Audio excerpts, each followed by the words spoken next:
Hi friends, in this video we are going to see lesson number 11 electricity. इस particular video में हम दो topics cover करेंगे, electric current and potential difference. So we already know जो electricity है उसका importance हमारे daily life में क्या होता है, राइट? इलेक्ट्रिक करंट की डेफिनेशन है the flow of charge per unit time.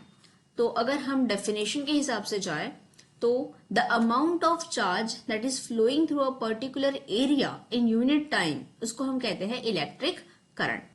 So let's see the basics. हमारे सराउंडिंग में जो भी सब्सटेंसेस है वो बने हुए मैटर से. मैटर का सबसे स्मॉलेस्ट पार्टिकल होता है एटम. और अगर हम एटम के अंदर देखें तो एटम के अंदर होते हैं प्रोटॉन्स, इलेक्ट्रॉन्स एंड न्यूट्रॉन्स. इनमें से प्रोटॉन्स का पॉजिटिव चार्ज है, इलेक्ट्रॉन्स नेगेटिवली चार्ज पार्टिकल्स होते हैं और न्यूट्रॉन जो है दे आर न्यूट्रल. प्रोटॉन्स और न्यूट्रॉन्स न्यूक्लियस के अंदर होते हैं, जबकि इलेक्ट्रॉन जो है वो एटम के न्यूक्लियस के सराउंडिंग में रिवॉल्व कर रहे होते हैं. अब ये जो इलेक्ट्रॉन्स है, ठीक है, इनके ऊपर नेगेटिव चार्ज होता है, तो हम सिर्फ इलेक्ट्रॉन्स के बारे में भी बात करेंगे. तो इस एटम के सेंटर में न्यूक्लियस है और इलेक्ट्रॉन्स इस तरह से रिवॉल्व कर रहे हैं. इनको हम कहते हैं फ्री इलेक्ट्रॉन्स. तो सब्सटेंसेस बेसिकली अगर हम कंडक्टर्स और इंसुलेटर्स के बारे में बात करें तो हमें दो तरह से मिलेंगे. मेटल्स जो कि कंडक्टर्स में आएंगे जिनके अंदर फ्री इलेक्ट्रॉन्स होते हैं, मतलब इलेक्ट्रॉन्स फ्रीली अवेलेबल होते हैं ताकि वो फ्रीली मूव कर सके एक एटम से दूसरे एटम में. और इंसुलेटर्स मतलब नॉन मेटल्स जो यूजुअली होते हैं जिनके अंदर कोई फ्री इलेक्ट्रॉन्स प्रेजेंट नहीं होता है. अगर हम इलेक्ट्रॉनिक कॉन्फ़िगरेशन की बात करें तो मेटल्स के इलेक्ट्रॉनिक कॉन्फ़िगरेशन में लास्ट जो ऑर्बिट है या फिर जो वैलेंस इलेक्ट्रॉन्स है उसमें 1, 2 या 3 इलेक्ट्रॉन्स प्रेजेंट होते हैं जो कि फ्रीली अवेलेबल है फॉर द कंडक्शन. और अगर हम नॉन मेटल्स की बात करें तो इसके अंदर यूजुअली नो फ्री इलेक्ट्रॉन्स यानी उनके जो लास्ट ऑर्बिट है उसमें 5, 6, 7 इतने इलेक्ट्रॉन्स प्रेजेंट होते हैं जो कि न्यूक्लियस से बाउंड होते हैं और वो फ्रीली अवेलेबल नहीं होते हैं. इसी बेसिस पे हम उनको कंडक्टर्स या इंसुलेटर्स इनमें क्लासिफाई करते हैं. अब हमने इसको इस तरह से इसलिए क्लासिफाई किया है क्योंकि वही सब सब्सटेंसेस जिनके अंदर फ्री इलेक्ट्रॉन्स प्रेजेंट है वही सब्सटेंसेस के अंदर इलेक्ट्रिक करंट जो है वो फ्लो होता है. तो कंडक्टर्स जो है इनको हम कंडक्टर्स इसलिए कहते हैं क्योंकि इनके अंदर फ्री इलेक्ट्रॉन्स प्रेजेंट है और इन्हीं के थ्रू जो इलेक्ट्रिक करंट है वो फ्लो हो सकता है. इंसुलेटर्स में इलेक्ट्रिक करंट फ्लो नहीं हो सकता क्योंकि वहां पे फ्री इलेक्ट्रॉन्स प्रेजेंट नहीं है, राइट? तो ये एक एटम की बात हुई. अगर हम इस तरह से बहुत सारे एटम्स देखें तो यहाँ पे 3 एटम्स है. अगर 3 एटम्स किसी सब्सटेंस के अंदर कोई जो मटेरियल है उस मटेरियल के अंदर बहुत सारे एटम्स प्रेजेंट रहेंगे, राइट? तो अगर हम 3 एटम्स की बात करें तो ये जो फ्री इलेक्ट्रॉन्स इन एटम्स के अंदर है ये जंप कर सकते हैं from one atom to another atom and इस तरह से रैंडमली इलेक्ट्रॉन जो है वो हमें इधर उधर मूव करते हुए या फिर फ्रीली मूव करते हुए दिखाई देंगे. तो free electrons randomly freely move कर रहे हैं फ्रॉम एटम टू एटम. तो हम इस डायग्राम के थ्रू इसको इस तरह से रिप्रेजेंट कर सकते हैं. अगर हम इसी को कंडक्टर के हिसाब से देखो तो अगर ये एक पूरा वायर है तो उस वायर के अंदर हमें इलेक्ट्रॉन्स ऐसे रैंडम डायरेक्शन में मूव करते हुए दिखाई देंगे. तो अगर हमने एक सिंपल वायर लिया और उस वायर को अगर हम अंदर झांक के देखें तो उसके अंदर बहुत सारे एटम्स है और हर एटम के अंदर के जो इलेक्ट्रॉन्स है वो एक एटम से दूसरे एटम में जंप कर रहे हैं, राइट? और अगर हम उसको बाहर से ऑब्जर्व करें तो हमें ऐसे दिखाई देगा कि एक कंडक्टर के अंदर बहुत सारे इलेक्ट्रॉन्स रैंडमली एक जगह से दूसरी जगह मूव कर रहे हैं. इनका ये जो मोशन है ये रैंडम है. इस रैंडम मोशन या रैंडम फ्लो की वजह से इलेक्ट्रिक करंट कंस्टिट्यूट नहीं होता है. इलेक्ट्रॉन्स है इनको हमने चार्ज कहा है because they are having the negative charge and when this charges are moving in one direction, जब ये एक डायरेक्शन में मूव करना स्टार्ट करते हैं तो उसी को हम कहते हैं करंट. अब इनके जो फ्लो है ये इलेक्ट्रॉन्स जो है ये फ्लो क्यों करेंगे? तो वी ऑलरेडी नो कि इलेक्ट्रॉन जो है इनके पास नेगेटिव चार्ज होता है. तो अगर यहाँ पे इस कंडक्टर को अगर हम पॉजिटिव चार्ज दे, अगर इसको हम पॉजिटिव चार्ज के साथ अटैच करें, राइट, तो ये पॉजिटिव चार्ज, ये जो नेगेटिव चार्ज इलेक्ट्रॉन्स है ये पॉजिटिव चार्ज की तरफ मूव करना स्टार्ट करेंगे. तो वही होता है वायर के अंदर. जब हम किसी वायर को सेल या बैटरी के साथ कनेक्ट करते हैं तो जो बैटरी होती है उसके अंदर 2 टर्मिनल्स होते हैं. एक होता है पॉजिटिव टर्मिनल और दूसरा होता है नेगेटिव टर्मिनल. तो ये जो पॉजिटिव टर्मिनल है ये इसको हम कहते हैं हायर पोटेंशियल और जो नेगेटिव टर्मिनल है उसको हम कहते हैं लोअर पोटेंशियल.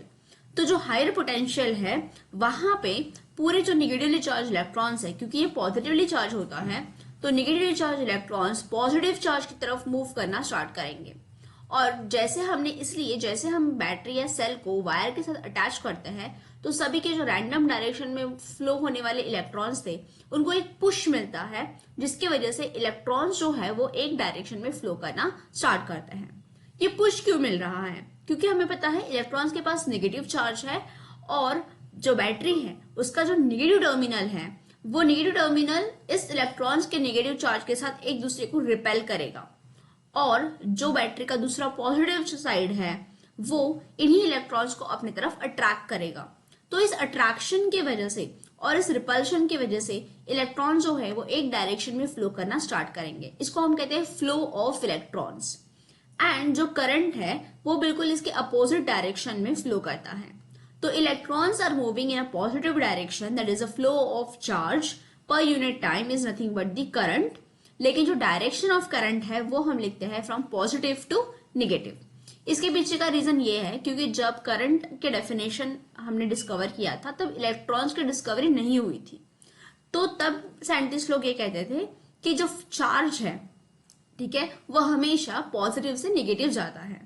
कन्वेंशनली हमने ये कंसिडर करके चलते हैं कि जो करंट है वो हमेशा पॉजिटिव से नेगेटिव फ्लो करता है, राइट। अब बात करते हैं सेल की।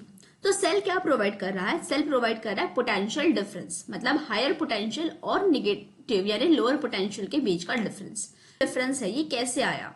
How the cell is able to provide this potential difference. तो जो सेल होता है उसके अंदर बीच में इलेक्ट्रोड रहेगा और यहाँ पे इलेक्ट्रोलाइट प्रेजेंट है, राइट। तो ये जो अंदर केमिकल्स है, ठीक है, मैग्नीज डाइऑक्साइड होता है, यहाँ पे जिंक होता है। तो ये जो अंदर केमिकल है, ड्राई सेल के अंदर जो केमिकल्स होते हैं, इन केमिकल्स के बीच में होगा केमिकल रिएक्शन।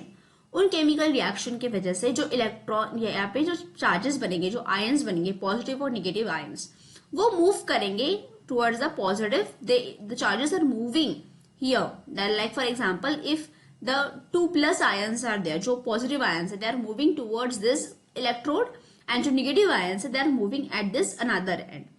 तो यहाँ पे जो पॉजिटिव चार्जेस है वो इलेक्ट्रॉन्स को अपनी तरफ अट्रैक्ट करेंगे, इसलिए इलेक्ट्रॉन्स जो है वो इस वायर के अंदर जो इलेक्ट्रॉन्स है वो पॉजिटिव टर्मिनल की तरफ जा रहे हैं और जो निगेटिव इलेक्ट्रॉन्स है वो दूसरी तरफ जा रहे हैं। तो इलेक्ट्रॉन्स इस तरह से पॉजिटिव की तरफ मूव करना स्टार्ट कर रहे हैं।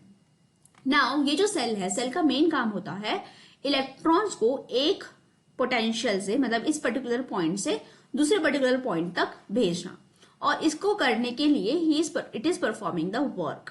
तो पोटेंशियल डिफरेंस की डेफिनेशन बनती है the amount of work this particular cell is doing to move the unit positive charge from one point to another point. तो जितना वर्क ये सेल कर रहा है चार्जेस को एक पॉइंट से दूसरे पॉइंट में कैरी करने के लिए, उस वर्क को हम ही कहते हैं potential difference. Amount of charge flowing to the particular area in unit time, इसको हम कहते हैं इलेक्ट्रिक करंट। तो करंट का जो फॉर्मूला है वो बनता है I is equal to Q upon T. I is the symbol of current, Q is the symbol of charge and T is time. So current is equal to flow of charge upon time. अगर हम ऐसा unit की बात करें तो जो electric charge है उसका यूनिट होता है कूलम, टाइम का जो यूनिट है that is seconds, and current को हम मेजर करते हैं इन एम्पियर्स। तो we say that 1 ampere of current is flowing जब 1 कूलम ऑफ चार्ज फ्लो हो रहा है इन 1 सेकेंड। तो अगर किसी वायर के अंदर 1 सेकेंड के अंदर 1 कूलम ऑफ चार्ज फ्लो हो रहा है तो we say that 1 ampere of current is there in the circuit, and 1 coulomb of charge is equivalent to 6 × 10⁻18 electrons. मतलब किसी पर्टिकुलर क्रॉस सेक्शनल एरिया के अंदर, किसी वायर के अंदर अगर 1 सेकेंड के अंदर कितने इलेक्ट्रॉन्स जा रहे हैं, 6 × 10⁻18 इलेक्ट्रॉन्स फ्लो हो रहे हैं, तो हम कहेंगे कि वहां पे करंट कितना है, 1 एम्पियर करंट है। Okay, if we talk about the potential difference, the potential difference की जो definition, potential difference is work done to move a unit positive charge from one point to another point, और by the definition we have the formula V is equals to W upon Q। Potential carry कर रहा है उसके लिए जितना भी work हो रहा है उसको हम कहेंगे पोटेंशियल डिफरेंस। वर्क का यूनिट होता है जूल्स और चार्ज का यूनिट अभी हमने देखा कूलम, एंड पोटेंशियल डिफरेंस का यूनिट होता है volt. So accordingly 1 volt is equals to 1 joule upon 1 coulomb. अगर हमें पोटेंशियल डिफरेंस को मेजर करना है तो वी यूज अ डिवाइस जिसको हम कहते हैं वोल्ट मीटर, और वोल्ट मीटर को हम हमेशा पैरेलल में कनेक्ट करते हैं।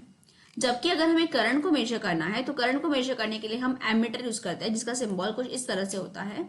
तो और एमीटर जो है उसको हम हमेशा सीरीज में कनेक्ट करते हैं। तो एमीटर को हम हमेशा सीरीज में कनेक्ट करते हैं और वोल्ट मीटर को पैरेलल में कनेक्ट करते हैं। These are the two devices which is used for measuring the current and potential difference. I hope this topic is clear to you. In the next video, we are going to see Ohm's law. And इस topic से related जो भी आपके questions है that you can attempt in the community section. Thank you.